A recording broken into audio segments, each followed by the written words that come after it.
Hey guys, in this video I'm going to show you to pin someone on Snapchat. So pinning someone just means they will always be at the top of all the conversations on the chat feed on Snapchat. So if you want that, then just follow along to this video. So first things first, open Snapchat. And once you are on Snapchat, go over to your chat feed.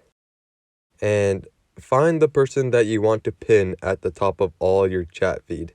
So I'll just choose myself, Tsubasa Talk. So hold down on the person that you want to pin. And then once this shows up, click on chat settings. It should be the second option down.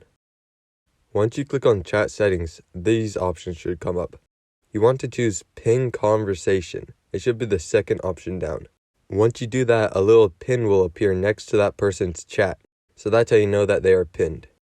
You can pin up to 3 people on Snapchat, and once you pin more than 3 people, then a setting will come up that prevents you from pinning anymore, like this.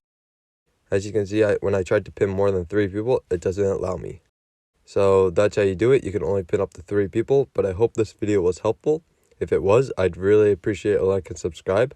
Leave any questions you have in the comment section below. I'll do my best to answer them. I'll see you guys next time.